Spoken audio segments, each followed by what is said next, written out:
The James Show Podcast. All right, what the Cowboys do now? It's the James Show, News Talk 820, 93.3 FM, WBAP. Look, I know this isn't a sports talk station, but this is beyond sports here because it's the trade deadline today. There's only a few hours left for NFL teams to make trades this season. Jets are in fire sale mode. They're just dumping players. They got rid of Sauce Gardner. Now they got rid of one of their better defensive tackles, Quentin Williams, who I've heard the name before, but I'm not quite familiar enough with him to have any strong opinions. Apparently he's going to be better than Maisie Smith because that's who we gave up for him, plus a couple of draft picks. And this kind of ticks me off because after last night's game, I'm ready to just say, all right, guys, we'll see you next year. Just throw in the towel. Don't get too excited. This season's over. So what are we doing giving up 2 draft picks in order in the future to get a player now? We're in rebuilding. We're not going to make the playoffs. If we do manage to somehow stumble and fall backwards into the very last wild card spot, we're not going anywhere. And so now you're sacrificing the future for a season that's already toast. I don't get it. They don't. And I don't hate this team, but I played you this cut just 2 weeks ago where someone stuck a microphone in front of a young fan as he was leaving a Jets game where we just got this guy, right? And they're doing so bad. I don't feel like this kid yet, but I'm almost there. Y'all see them and get your thoughts on the game? I hate this team. I was born into this, and I'm not going to ever... I'm always a Jets fan, but, like, I hate this team. Man, I feel you. I didn't choose where I was born. I didn't choose to be born in cowboy country. I am so lucky that I'm old enough that I get to remember some of the glory days of the 90s. Oh, I was there for that. But for 30 years of wandering through the desert, who bought this team? Was it Jerry Jones or was it Moses? See what I did there? Wandering through the desert or the wilderness? Which, if we do use the Moses metaphor, we've got, 10 more years of futility before we find the promised land? This is so frustrating. Well, look, we're 3-5-1. We're not doing anything this season. So what we got here is the guy's good. Quentin Williams, 27 years old. This is his 7th season. He was drafted 3rd overall. He made first-team All-Pro in 2022. He's made 3 Pro Bowls.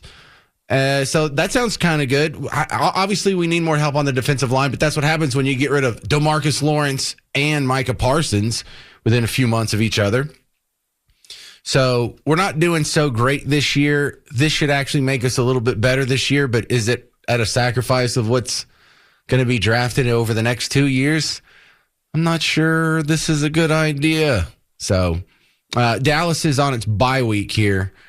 And then we have another game on Monday Night Football against the Raiders, which is totally winnable. But what are we? We're 2 losses out of the final wild card spot. So it could be 2.5 by the time we get to our next game. And are we going to make that up? I doubt it. Also, other big news. Dick Cheney has passed away. Former Vice President Dick Cheney has left this mortal coil. We have a quick report on that. Who was that? WFAA? Breaking news just into our newsroom this morning. Former Vice President Dick Cheney has died. His family released a statement saying that his wife of 61 years, Lynn, his daughters Liz and Mary, and other family members were with him as he passed due to complications of pneumonia and cardiac and vascular disease. Cheney was 84.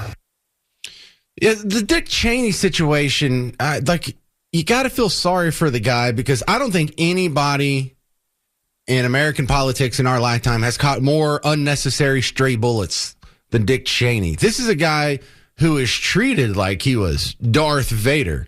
And if you think I'm exaggerating about that, not really. That was his nickname for a while. I remember when I was first starting to work in talk radio, that was one of the jokes that came up, because not only was he called Darth Vader, he kind of handled it pretty well, and it seemed unnecessary. He's a vice president. The only power he has is breaking ties in the Senate.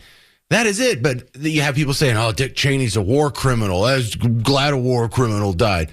He's a vice president. He couldn't do a war crime. He doesn't have the power to do a war crime. But to give you a brief return to political history, this was what the discourse was like about 20 years ago. Hillary Clinton talking about Dick Cheney. You can always tell when the Republicans are restless because the vice president's motorcade pulls into the Capitol and Darth Vader emerges. See, I said he's evil and really bad. That's hilarious.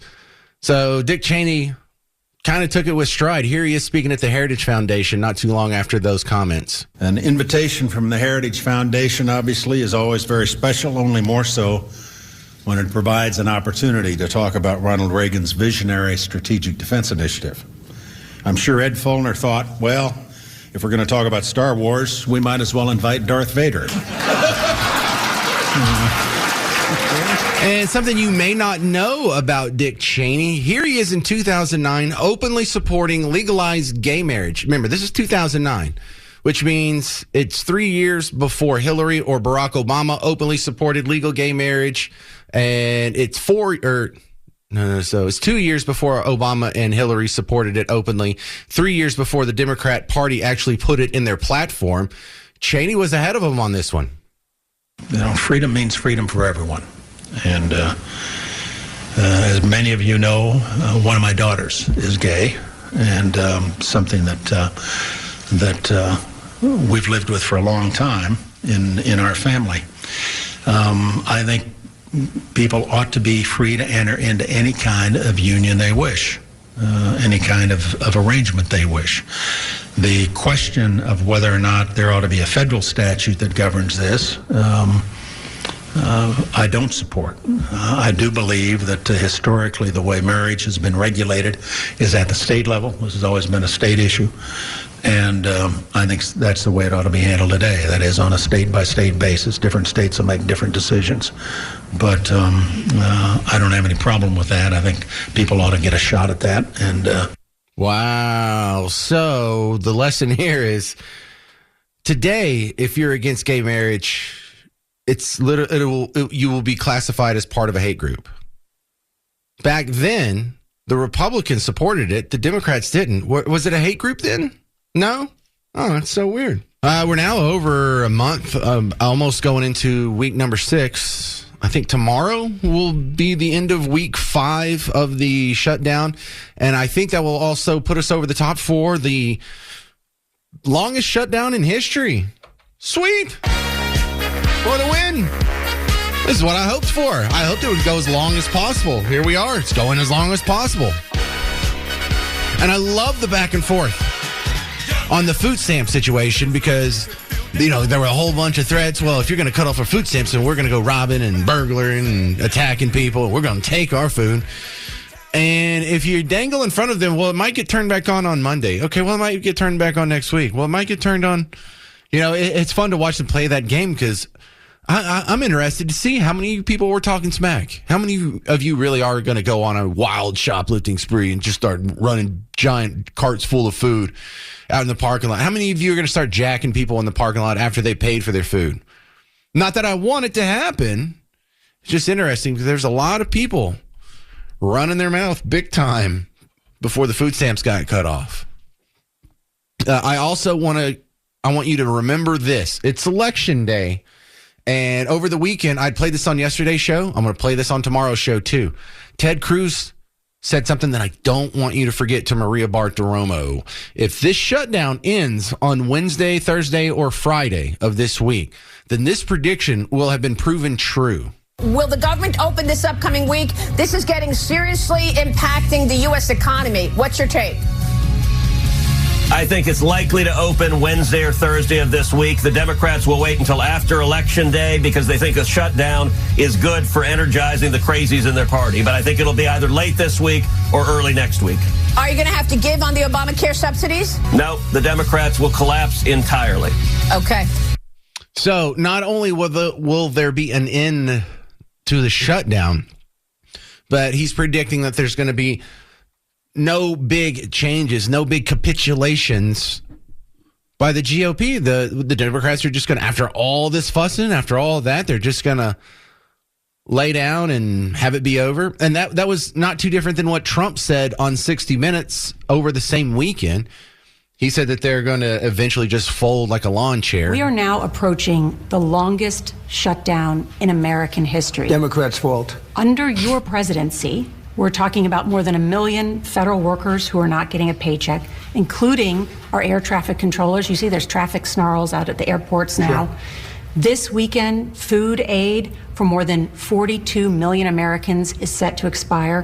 What are you doing as president to end the shutdown? All we're doing is we keep voting. I mean, the Republicans are voting almost unanimously to end it, and the Democrats keep voting against ending it.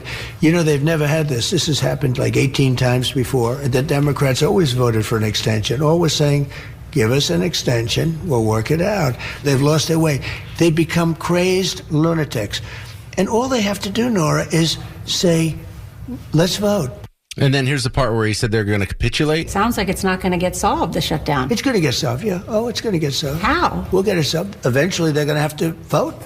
You're saying the Democrats will capitulate? I think they have to. All right, so now if that prediction is right and Cruz's prediction is right, and we do have the government shutdown that ends Wednesday, Thursday, or Friday, then necessarily, like the logical conclusion was they didn't really care about the things that they were claiming to care about for the last month. This was just to enrage and energize their voting base for the election. This was to ensure as big of a turnout as they get. They were exploiting the suffering of the people right now in order to have them fired up for Election Day. And that's the ongoing theory. Now, that hasn't been proven true yet, but if you magically get a shutdown in the next 4 days with total capitulation from that side, that's the most logical explanation for that weird behavior. Now, when you go through and you look at, well, how many illegal immigrant households are estimated to get supplemental nutritional assistance programs, SNAP benefits. We call them food stamps, EBT.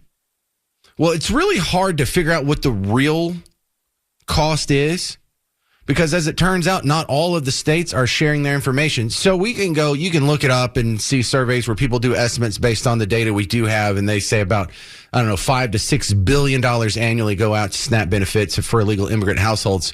But really, that's just the best guess because 21 states refuse to share the data. Here's Brooke Rollins, the woman in charge of the USDA. Day one of USDA, February 13th, is we sent letters to every governor in America being very clear that no illegal aliens can use SNAP. 0, 0, 0. We asked every state for the first time in history, and this was in February, to send us their data and let us, with DOJ and a war room, actually start going through this data to better understand how this explosion of SNAP benefits happened under Joe Biden. We increased almost 40% on this program in just a couple of years under the Biden administration. Of course, we know they were trying to buy the election, but that's a conversation for another time.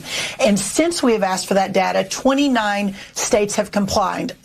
Of course, almost all the red states, a couple of couple blue states too. But in that data, and I haven't talked about this yet publicly, in that data we've studied about $100 billion in spend. We have found thousands and thousands of illegal use of the EBT card. We have been moving people off of SNAP. We've got almost 700,000 people, I think, we've moved off just since the president took office.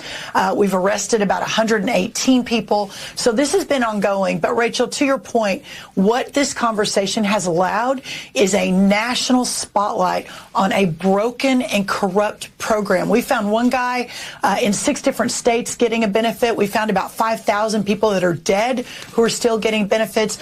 It is time to drastically reform this program so that we can make sure that those who are truly needy, truly vulnerable, are getting what they need, and the rest of the corruption goes away and we can serve the American taxpayer. The James Show Podcast.